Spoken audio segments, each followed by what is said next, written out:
एवढी बिलं आली आम्हाला ठेवायचं आम्हाला जरा 1 तास 2 तास थांबा पावसामध्ये भिजा. लोक बघा गर्मीमध्ये काय करतात. लहान मुलं हॉस्पिटलला आहेत, पेशंट हॉस्पिटलला आहेत, हॉस्पिटलला लाईट नाही आहेत, व्यापारी लोक आहेत. काय करणार लोक? तुम्ही जर लक्ष दिलं नाही तर कोण लक्ष देणार आहे? आपण केलेलं आहे थोडंसं. काय बरंचसा त्याचा इफेक्ट पडला पाहिजे ना. नुसतं करून काय त्याच्यामुळे थोडं कमी आहे. म्हणजे जवळजवळ 15 दिवस लावले तर आपण चेंज केलेले आजच्या तालुक्याला माहिती आणि कंडक्टर मध्ये आता आधी स्कीम आलेली आपल्याकडे. हा आपला जिल्ह्यामध्ये पण बरेचसे नेटवर्कच नाही लाईव्ह लावून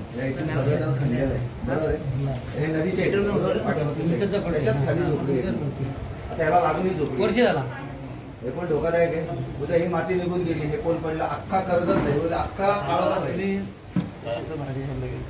प्रत्येक गोष्टीला लागून द्यावी लागते आपल्या लोकांच्या. सगळीकडे पोल चढलेले आता तुम्ही तो पावसाळ्यापर्यंत बिलं माफ करा लोकांची. बिलं पाठवूच नका लोकांना. पूर्ण पावसाला लोकांना बिलच पाठवू नका. मी तर बोलतो लाईट असतेच किती. पूर्ण पावसाळ्यात लाईट किती. जराशी पावसाळी सर आली की लाईट गेली. विद्यार्थी आहेत, पेशंट आहेत, बरेच लोक आहेत. लोकांना किती त्रास आहे. सगळ्यांकडे इन्व्हर्टर. त्याच्यामध्ये काय होतं परत तुमचे इतर म्हणजे इलेक्ट्रिक उपकरणं जे आहेत त्याचं पण नुकसान होते ना. लाईटचं फ्लक्च्युएशन लाईट गेल्यानंतर तुम्हाला सगळ्यात मोठा प्रॉब्लेम तो आहे की प्रत्येक वेळा आम्हाला तुम्हाला आम्हाला अधिकारी वगैरे रिस्पॉन्स देत नाही.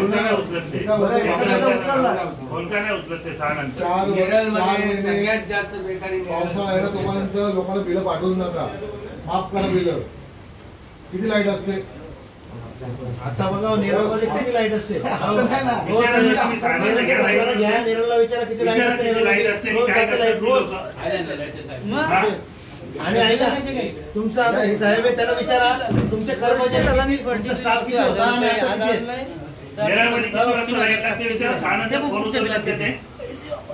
हप्ते पाहिजेत का तुम्हाला आमच्याकडून? नेरळचा बोलतोय मी. कोण आहे तुमचा? सावंत वायरमॅन कोण येतो? नाही सावंत. मी नेरळ 2 सेक्शन इंजिनियर. कोण आहे इनगंड? कोण येतो?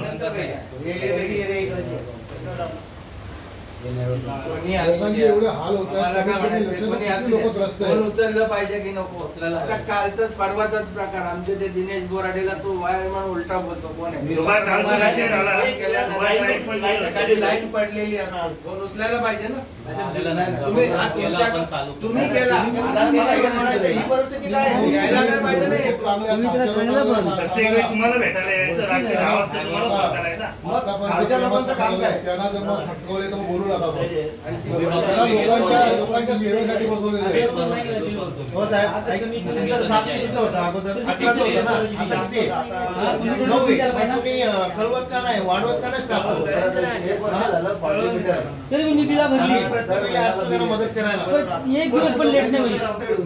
एक दिवस पण लेट नाही. आता किती दिवस झाले लाईट आपण जवळजवळ 500-600 मीटर चेंज केलं. त्या दिलीपला मी सांगितलं मीटर नाही बोलतो साहेब. तुम्ही म्हणता मीटर चेंज एक असा ग्राहक होता. तुमच्या कर्मचाऱ्याला सांगितलं मीटर फॉल्टी आहे तर बोलतो की आमची जबाबदारी तुम्ही 12 मीटर गेला. नाही आम्ही करतो ना. तुमचा स्वतः कर्मचारी तिथं मी होतो. तिथं जो वर्गापासून तो स्वतः मला तुमची जबाबदारी देते ना. प्रत्येक तुमची जबाबदारी तुम्ही बाहेरून मीटर 11,000 बिल आले. एका महिन्याचा 11,000. मागच्या महिन्यात मी 5,000. आम्हाला 17,000 रुपये आले. तुमच्याकडे तुमची कंपनी आहे का? महिन्यामध्ये किती असते लाईट? काय नाही मशीन चेक करायला लागेल. मीटर चेक करूया. माझं बंद आहे त्याचं 1700 बिल आले. मीटर चेक करायला लागेल. तो मीटर चेक करून घेऊ आपण. पाठवतो कोणाला कधी कसं म्हणजे कधीपर्यंत होईल? मी पेन्शनर आजच पाठवून देऊ ना मीटर चेक करायला. 11,000 17,000 कंपन्याचं नाही. त्यांचे मोठे मोठे हॉटेल रिसॉर्ट त्यांना मारा ना. त्यांना कमी.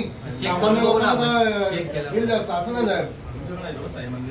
पण सगळ्या आपल्या अधिकारी वर्गाला स्ट्रिक्टली ऑन करा की प्रत्येक कोणाचा ग्राहकाचा जरी आला माणसं फोन तरी तुम्हाला तो रिसिव्ह करणं त्यांचे रिस्पेक्टिव्ह बोलणं. ठीक आहे तुम्ही काम करताना तुम्हाला वेळ नाही मिळत तर तुम्ही सांगा मला आता समस्या 2 तास 4 तास येऊन करेल. त्याला अरेरावीचं उत्तर देऊ नका.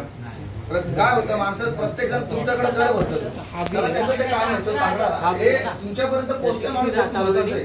एका दिवसात जीवितहानी झाली, त्या लाईटवर काय झालं तर त्याची जबाबदारी कोण घेणार? 612 एक नागरिक म्हणून तुम्हाला कोण सांगते बाबा अशाच्या ठिकाणी लाईट पडली? तुमचं काम दाखवा यार. असं जर येत असेल तर काय भरायचं? आहे ना सुधारणा. काय सुधारणा आहे? कुठच्या पण व्यक्तीला विचारा, या तालुक्यातनं जिल्ह्यातनं महाराष्ट्रात विचारा की पाऊस पडला, हवा आली की लाईट गेली. किती वर्ष चालणार आहे? किती वर्ष? जरासा पाऊस आला गेला. अहो काय तुम्ही ऐका, आता ते एसटी लाईनचे पोल आहेत नेराला, आता तर एवढा मोठा प्रकार झाला, सर्व पोल पडले होते. जेव्हा लाईट आले तेव्हा जे पोल आहेत ते चेंज करायचं, सर्व सडले. केले ना, नवीन लागले ना. साहेब नाही केले तर फक्त लाईन बदलली आमच्याकडे, फक्त लाईन वरच्या बदलल्या. तिथे जे पडलेले होते ना, दहीवली, मोदिवला, बिरदोले, दामोदे, कसं बोलताय तुम्ही? नेरळला पडले. वाघाचे बदलले. त्याच वेळेस आमच्याकडची पण लाईट जात आम्ही होती. स्वतः पोल आणलेले आहेत. हो, आता मी तुम्हाला दाखवतो त्याला जेवढे पोल आहेत ना, एक कोण एक सडलेले आहेत. कुठल्या एरियामध्ये? दहीवली चेंज केली आपण, पोल त्याला सांगितलं लाईन चेंज केली. फोटो चालला नाही ना. फोटो नसतो ना त्याच्यात? नाही नाही, आता त्यांनी फोटो पाठवला ना तिकडून. यांचा बिल असेल तो फोटो नसते ना, तुम्ही त्याला कोण करत तुमच्या वरच्या अधिकारी तेच माहिती. नंबर द्या. कोणच जात नाही तिकडे, अंदाज येतो ते. साहेब हे बघा, हे आमचे शेतकरी तिथे ठीक आहे. हिलाईन बघा तुम्ही, तो करायला लागते डायरेक्ट. आम्ही शेतकरी कसं काय जातो शेतावरती? कलम पोही. इकडे लक्ष द्या ना, इकडे लक्ष द्या. जिथे शेतकऱ्यांसाठी विषय तिथे महत्वाचा लक्ष द्या. शेतकरी मेल्यानंतर तुम्ही दखल घेणार काय? बोरगाव पेंट्री पण बरेचसे पोल सडले. आता हा पण माणूस कोण आहे तुमचा? हे अर्ज आणलेलं आहे त्याचा, झेरॉक्स मारलेला. शेतकरी एजी मीटर काय करायचं सांगा. ऑलरेडी आता मी फोटो मागवले तिथून घरून, आता एवढाच फोटो मागवले. फोटोच नाहीये. तर काय कर, रिडिंगच घेतलाय. एजीच आहे. हा मग 612 ऑलरेडी त्याच्यामध्ये आता युनिट, आता जस्ट फोटो मागवले मी त्याच्याकडून. ते तुमच्या शेतावरचा मीटर? हा माझ्या शेतावरचा. लॉक मध्ये वगैरे आहे का तो? काय नाही, लॉक मध्ये कोणच जात नाही. एजीची रिडिंग अरे विचारला आम्ही, सारखा रस्त्यावरच आहे. आपले लोक प्रामाणिकपणे सगळे काम करत नाहीत. आता याचं मी काय करायचं? असतील, पण बरेचसे लोक आहेत जे प्रामाणिकपणे काम करतच अहो 2 फेऱ्या मारल्या साहेब. करायचं नाही. तर मागे पण मी येऊन गेलो. आता इथे यायचं बोललं तर आमचा 1000 रुपयाचा लॉस आहे. कामावरून निघायचं, इथे यायचं, दिवस घालवायचा. मागे पण कंप्लेंट करून करायला. थांबा 2 मिनिटं. साहेब एका बाजून दुसऱ्या बाजूला लाईन खराब झाली, प्रत्येक वेळी पैसे मागणे गेले जाते शेलूला. त्यांना पगार नाही द्यायचा. प्रत्येक वेळी पैसे गेले. मी स्वतः त्यांना पैसे म्हणजे सलाईन काढून दिले, मी पण स्वतः माझे पैसे काढून दिलेले शेलू मध्ये. हा तिथे काहीतरी तो उद्देश वगैरे तो घाटेवेळेस आहेत ना, ते प्रत्येक वेळी पैसे दिले. शेलू रेल्वे फाटके चालेल पुढे ना. साहेब त्यांना पगार देत नाही का तुम्ही? ते सांगा आम्हाला. सरकार पगार देत नाही का त्यांना? मधल्या पूर्णची व्हायला लाईट बिलं कशाला भरा? आपण त्यांना रेल्वे फाटक जाऊ. हा प्रत्येक वेळी पैसे काढून दिले. आणि मला काय बोलायचं की प्रत्येक वेळेस ग्राहकाच्या समस्या असतील तर तुमच्या लोकांना काय मानपानच दिला पाहिजे का? प्रेमाने बोल, त्यांचं कर्तव्य नाही का? तुमची आता काय लोड शेडिंग कर्तव्य नाही. नाही, मग आता सहा महिन्यात लाईट प्रत्येक वेळेस त्यांना एवढा बसका का मारायला लागतो? बाबा लाईट गेली काय लक्ष कुठं असतं? त्यांना जे शिक्षण दिलं त्याच्यामध्ये ते काम करत नाही का? प्रत्येक वेळेस त्यांच्या लाईट आलेली नाही. त्याची जबाबदारी लाईट गेली का पोहोचणं. परवा लाईन तुटले, फक्त तात्पुरते चालू करून दिले. अजून ती लाईन जोडली नाही. तर तुम्हाला काल फोटो वाढवलं तुम्हाला मी. पाठवलंय. हा फोटो वाढवला. खैरपाडा येथील कोणच कर्मचारी फोन उचलत त्यांना नाही. फोन केला ना तर उचलतच बोलतात नाही. कंप्लेंट तुम्ही MSCB ऑफिस मध्ये येऊन द्यायची. हे कुठला रूल आहे का? हा असं कुठला रूल आहे मला कळत हा? नाहीये. जर एखादा तुम्हाला वाडीचा माणूस रात्री 10 वाजता त्याची लाईट गेली तो 3 किलोमीटर चालत येईल काय कंप्लेंट द्यायला तिथं? ते घेतो ना कंप्लेंट. विचारा ना तुमच्या ऑफिस मध्ये, विचारा ना. माझ्यासारख्या माणसाला असं उत्तर मी तेव्हा झाडलं ओळख सांगितली तेव्हा त्यांनी कंप्लेंट घेतली. बाकी त्यांची का नाही घेत? मग प्रत्येक माणूस तर मोठा नाहीचा नसेल. नाही घेतात ना. आता विचारा ना तुम्ही साहेबांना फोन करून. फोनवर वगैरे करतात. तुम्ही साहेबांना फोन करून विचारा ना, घेतात का नाही घेतात विचारा. काही विभागातले लोक तुमचं खरंच चांगलं काम करतात. हो, ते म्हणजे तुमचं यायलाच एक नंबरचं लागत ऑफिस आहे नाही ना. कुणाला. आता फोन नंबर तिकडचाच आहे ना कंप्लेंट करायला. काय बोलतात आमच्याकडे कंप्लेंट नाही करायची, तुमचा 2 नंबर आहे. ते 2 नंबरवाले बघतील, उद्धट उत्तर देतात. पुढे नेरळे. हा, तरी तुमचा सिक्युरिटी ऑफिसर तिथं बाकी उचलतो फोन. इकडचे आहेत ते करून करतात, पण 1 नंबरचे उद्धटच आहेत.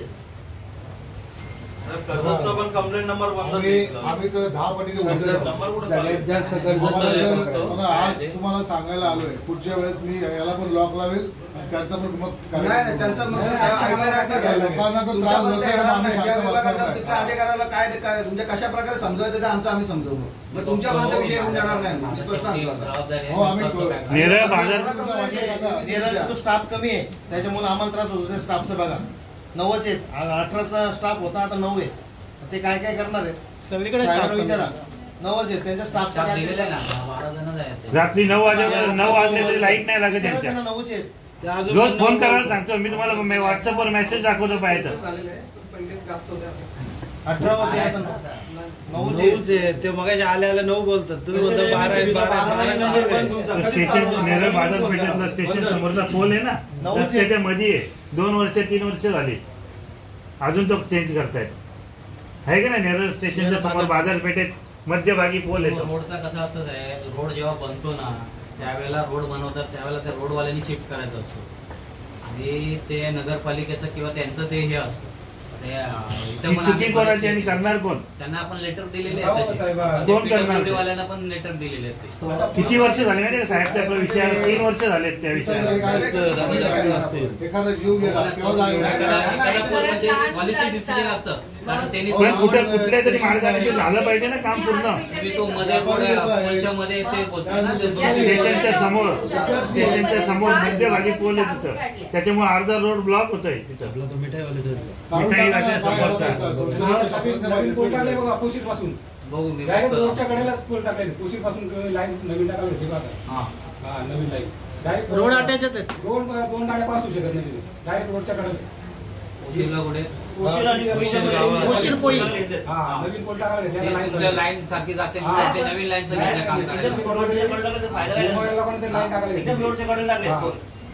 हा पण ते शेतकऱ्यांनी अपोज केला असेल त्या साईडला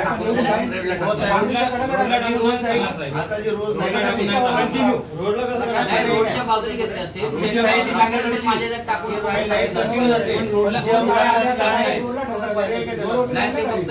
ओव्हरहेड लाईन तर चेंज केलेली आहे.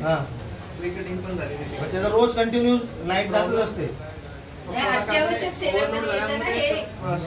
त्याला पर्याय काय होईल कधी कंटिन्यू राहील कधी आता झाले का मग आता 1-2 दिवसामध्ये जाणार नाही. आता ती कंटिन्यू जाते ना दिवसातून कमीत कमी 20-25 ते 30 वेळा लाईट जाते. अर्धा तास 1 तास विषय काय काहीतरी पर्याय पद्धतीने जे काय बिलं पण चाललेली आहेत लाईट पण जाते सारखी भरमसाठ बिलं सगळ्या वर्गाला याचा त्रास होतो. त्यात आमचे पदाधिकारी सहकारी जेव्हा तुम्हाला सांगतात तुमच्या खात्या लोकांना आता सांगून ठेवा. जर त्याच्या आज आम्ही सांगायला आलो मी सांगितलं ना पुढच्या वेळेस मग वेगळा प्रकार असेल तर पोलला पण बांधून ठेवेल वेळ पाहिजे तर हे असते लोक एकतर आधीच त्रासलेली आहेत. त्या त्रासामुळे तुम्ही लोकांना दिलासा देण्याचं काम करा. तुम्ही त्यांच्यावरती उर्मट भाषा आणि उद्धट भाषा वापरू नका. प्रॉब्लेम आला आणि तिथला लोकल उद्धट उत्तर देतो. सांगू सावंत वायरमॅन कोण आहे ना त्याला मी त्याच दिवशी बोललो मला दिसला तर मी तुला काय करत तू कुठल्याही प्रॉपर्टी 1 नंबरला कोण येतो कल्याण येतो मला प्रत्येक वेळी फोन करायचा. जिथं दिसशील ना तिथं मारेल तुला. मला माहिती नाही 1 वाजता पण फोन केलाय ना तुम्ही त्यांचं प्रॉपर्टी तू घुसायचं नाही नाही ना मग ते त्या लोक त्या तिथल्या डिव्हिजनवाल्यांनी करायला पाहिजे ना. बघतो ना घेतो ते पेपरवर पण घेतो देतो कशाला 12 महिने फोन पण काय प्रॉब्लेम फोन पण उचलत नाही. व्हॉट्सअपला नंबर टाकून टाका ना तुम्ही. सिंग साहेबांचा नंबर आहे ना सिंग साहेबांना करायचा ना फोन. एमएससीबीचा ऑफिशियल नंबर बंद आहे आणि त्यांना कोणाला केलं बंद झालेला आहे. आता कोटी तशी कल्पना द्यायला पाहिजे ना ते आणि लाईट जाणार असेल तर अजिबात देत नाही. मोबाईल नंबर आहेत ना कोटी मेला 2 दिवस लाईट नाही त्या पट्ट्यामध्ये.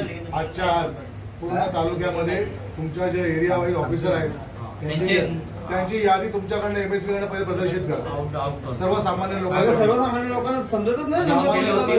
आणि टाइम टाका किती ते किती फोन उचलणार ते कंटिन्यू 24 तास. मी दाखवतो तुम्हाला लिस्ट कॉल लिस्ट मध्ये दाखवतो तुम्हाला उचलतात का नाही उचलतात पुरावा सगळं टाकू तुम्ही. तुम्हाला फोन करायचं या प्रत्येक गोष्टीसाठी ही वेळच काय येते मग खालची लोक करतात काय बरोबर आहे ना. आम्ही तुम्हाला सांगणार मग तुम्ही खालच्या जाणार मग काम करणार ही वेळच काय येते. जर खालच्याच लोकांनी प्रामाणिकपणे आमच्या सामान्य जरी माणसाने फोन केला बाबा अशाच्या ठिकाणी लाईन पडली किंवा असं लाईट गेले तर त्याचं काम आहे ना. भले ठीक आहे तू तासभर लेट आहे, तुझं काय काम असेल तू सांग, मी ह्या काम आहे हे उरकून मी तिथे पोहोचतो. पण तू जर सांगशील माझं काय ब्रेककाम आहे का, मी काय बसलेलो आहे का, मला काय कामं नाही का दुसरी, हे काम नाही का, हे काय घरचं कोणाला भांडी घासायला बोलवलं का कोणी कोणाला, काम आहे ना तुझं काम आहे रिस्पॉन्स देणं समोर. किती लोक किती जण वेगळं तरी पुढच्या वेळेला साहेब ही शेवटची वॉर्निंग आहे, खरं सांगतो. पुढच्या वेळेला जर असं कोणाचं उत्तर आलं आम्ही तुमच्यापर्यंत येणार नाही, त्या ठिकाणी जाऊन त्या अधिकाऱ्याला काय समज द्यायची ते आमच्या पद्धतीने आम्ही देऊ. परत नाही आता परत सांगायला किंवा विचारायला आम्ही तुम्हाला येणार नाही. परत सगळी जबाबदारी तुमची भरपूर या लोकांना समजून स्टाफचं काहीतरी करा. बघा आमच्याकडची 2-3 पोरं आहेत, आम्ही त्यांना रात्री अपरात्री दिवसा पण ड्युटी करतात, रात्री पण करतात, आम्ही नेतो येतात आमच्याकडे. त्यांचा स्टाफचं बघा काहीतरी बघा, नंतर नाही तर मग दिलेले रिक्वायरमेंट बघू आता पुढे पाठवल्या महिन्या 1.5 महिन्यात आता रिक्वायरमेंट गाववाले आम्ही बोलतो म्हणून आम्ही येतो, आम्ही जातो बरोबर येतात ते करतात बिचारे. पण मग नेहमी त्यांना आम्ही त्रास द्यायचा. अपरात्री किती पण वाजता 3 वाजता उठवतो घेऊन जातो गावाला करतो. अधिकारी असं उत्तर देईल आम्ही सगळे एकत्र जाऊन त्याला काय करायचं ते करू, त्याला इलाज नाही. लोकांचे पैसे घेतात साहेब, यांची कामं पण नाही करत आहे. कुठलं सांगून ठेवा मला, करा ना इन्व्हेंटर साहेबांना फोन, त्यांचे वायरमॅन काय करतायत मी आणतो. लोक समोर पाहिजे तर तुम्हाला वाटतंय ना, 10-10, 11-11 हजार लोकांचे घेतात, महिनाभर कामं नाही करत, पावत्या देत नाही त्यांना, त्यांच्यानंतर त्यांच्या मागं पडायचं का. तुम्हाला सगळ्या गोष्टी आमच्या भावना सांगितल्या असतील आणि मला पहिले आजच्या असतील यादी तुम्ही डिक्लेअर करा. एरिया वाईज प्रत्येक सामान्य लोकांमध्ये ती गेली पाहिजे. तर आम्ही ठीक आहे, आम्ही लोकांसाठी काम करायला हवं, प्रत्येक नागरिकाला पण कळलं पाहिजे की आपल्याकडे कोण आहे. आणि त्यांना सेक्शन वाईज आता काम आहेत ना साहेब, म्हणजे आता रेग्युलरचा जो विषय सांगितला तुम्हाला तो एक जरा आठवण लक्ष द्या लगेच. कारण उद्या समजा उद्या थोडा पाऊस झाला जास्त झाला, ती माती ढसळली तर ते पोल नदीत पडतील, त्याचा प्रॉब्लेम येईल. त्याच्या खाली झोपडी कोणाची ते पण बघा. तर काय आता ती तुमची प्रॉपर्टी आहे, पोलला लागून झोपडी, तुमचं काम तिथे लक्ष देणं येते. म्हणजे नगरपालिकेचंही असेल तर पहिलं तुमचं काम आहे, कारण तुमची लोक तिथं काम करायला जाणार आहे. तेही बघा तर तिथं आणखीन काय चुकीचं काय होत नाही ना तिथे, तेही बघितलं पाहिजे. पाठवतो ते बघून घ्या. आणि जर पडलं उद्या तर मग 8 दिवस आम्हाला काळोखात राहायला लागेल. आणि जानेवारीला अटॅक आला आणि लिफ्ट बंद, माणसं बोलले, माझे मिस्टर घरात ऑप्शन लिफ्ट बंद होत 4 माणसं बोलले, पण 4थ्या मजल्यावर खाली उतरले. काकू शांत व्हा, काकू शांत. 4 जानेवारीला हे असलं बघा काय बघा त्याचे मिस्टर परत येणार आहेत का आता. मी पण हात पेशंट मला चिकायचं. MSCBचाच बोंगळ कारभार याला जबाबदार. काकू शांत. काय करायचं मी सांगा. 4 महिन्यापूर्वी मिस्टर गेले माझे, माणसं मिळाली नाही, लिफ्ट बंद, फक्त लिफ्ट बंद. लवकर नेलं असतं तर ते जिवंत राहिले असते. मी पण हात पेशंट. अजून किती लोकांचे जीव घ्यायचे बाकी आहेत, काय करायचं सांगा. किती हॉस्पिटल आहेत आपल्याकडे, आणि असं नाही लोकांचं काही मोठे व्यवसाय आहेत, त्यांचं कुटुंब चालतं. हे असले धंदे लोक काय खातील ना काय अनेक तरी या सगळ्या भीषण परिस्थितीमध्ये लोकांना नोकऱ्या नाही. तुम्ही पण MSCB वाले ह्या अत्यावश्यक सेवेमध्ये एवढी दिरंगी लोक काय करणार, त्याचं गांभीर्य घ्या, तुम्ही लक्षात घ्या. मी आता पण आलो नंतर मी एकदम विचित्र प्रकार करेल, लक्षात घ्या. नाही पुढच्या वेळेला साहेब येणारच नाही, चर्चा वगैरे हा विषयच नको. आणि तिथले कामगार आणि अधिकारी निष्ठी आहेत मी बोलेल, कारण मी माझ्या डिव्हिजनला मी तुमचं कौतुक करेल. एवढी कमी लाईट जाते का, तर तिथले लोक काम करतात ना आणि रिस्पॉन्स पण लगेच देतात. ज्या ठिकाणी करत सांगताना आम्ही चांगलंच बोलणार, वाईट नाही बोलणार. बाकी ठिकाणी का प्रॉपर कर्जत मध्ये तीच परिस्थिती, नेरळी सुद्धा अतिशय भंगार अवस्था, बोलू नये अशी अवस्था. मेन प्रॉब्लेम पावसाळ्यामध्येच मोठा हे असते. तुम्ही पावसाळ्याच्या तयारीच्या करता मध्ये जी एवढे दिवस लाईट घालवता मे महिन्यामध्ये असल्या गरमीमध्ये, त्याच्यानंतर तुम्ही करता काय. पाऊस पडून हवा जर लाईटच जाणार असेल तर बाकीच्या वेळेस तुमचं काय चाललंय मग, हे कशासाठी लाईट संशोधनाचा विषय झाला करताय. तर मला काय म्हणायचंय, तुम्ही फुटबॉल तोडता कारभार काय तुम्हाला माहिती आहे किती भ्रष्टाचार MSCB मध्ये. पोल फक्त नावावर लागले जातात, ऍक्च्युअल लागले नाही. तर एक पोलचे 25-25 हजार घेतात चेंज करायचे. ते लागतात का प्रत्येक वेळी? ते पण आले 50 लागतात तर 20 लागतात. ते बघतोय कोण? फार्म हाऊसला मुंबईवाल्यांना देतात तिकडचे.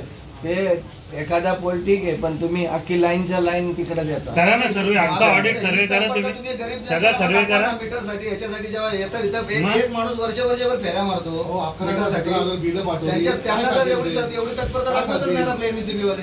त्या बाई काय करतील? 17,000 बिल 1 महिन्याचं. आज महाराष्ट्र सेना आहे आमच्याकडे आले म्हणून आम्ही तुमच्याला सांगू शकतो. त्या बिचार एकट्या काय करतील? जोपर्यंत तुमचं बिलाचं हे होत नाही, बिल भरायचं नाही, कोणी जर लाईन कट करायला आला मला फोन करायचा. कुठल्या एरियात बिल भरायचं नाही जोपर्यंत साहेब क्लिअर करून देत नाही तुमच्या बिलाचा विषय, तोपर्यंत बिल भरायचं नाही. आणि कुठल्या नंबर समजावा चांगलं. मी त्याला एकदा फोनवर बोललोय, मी ₹1,00,000 घेऊन येतो, तुला पैसे पाहिजेत तर. त्यांना नसेल समजत ते वेगळ्या जाईल समजू. उद्या नोकरी गेली तर तुम्ही जबाबदार असाल, आम्ही नाही. आम्ही काही सरकारी नाही, नोकर नाहीये. मनसे पदाधिकाऱ्यांना कुणाकडनं फोन आला, तात्काळ कारवाई झाली पाहिजे.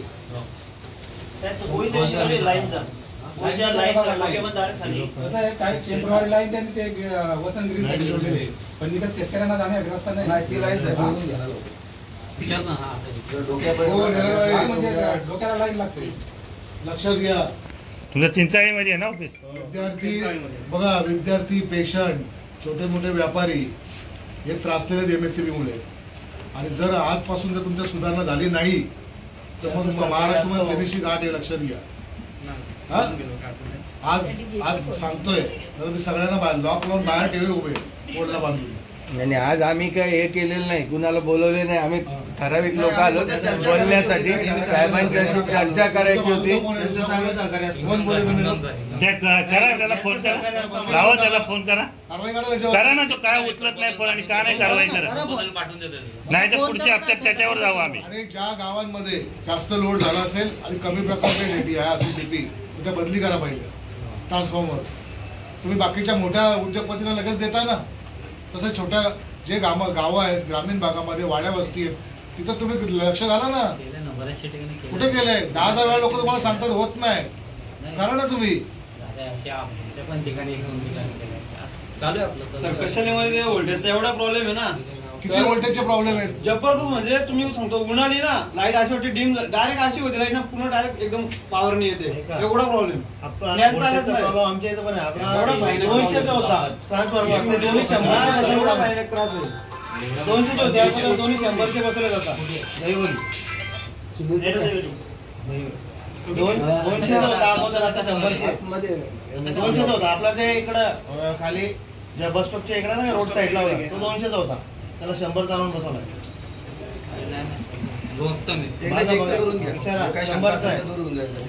काय की जे तुमचे कर्मचारी आहेत, खालचे अधिकारी, मी मगाशी म्हटल्याप्रमाणे आधी सगळं कधी गावाचा सर्वे केलाय का एमएससीबीने? किंवा या गावामध्ये आज एवढी वस्ती होती तेव्हा बसलेला 40चा का 50चा का 60चा ट्रान्सफॉर्मर आहे, आज इथे माणसं वाढलेली आहेत, ते इथे करावं लागेल असं सर्वे कधी केलाय का? कधी केलं? त्याचा उपयोग काय? तरी लोकांच्या तक्रारी त्या आहेत ना. स्कीम आहे आपली आरडीसी स्कीम मध्ये आपण हे ट्रान्सफॉर्मर आहे ना बऱ्याच ठिकाणी फोकस केलं. जवळजवळ आपल्या ह्याच्यासाठी 40 ते 50 ट्रान्सफॉर्मर आपण हे केलं तालुक्याच्या.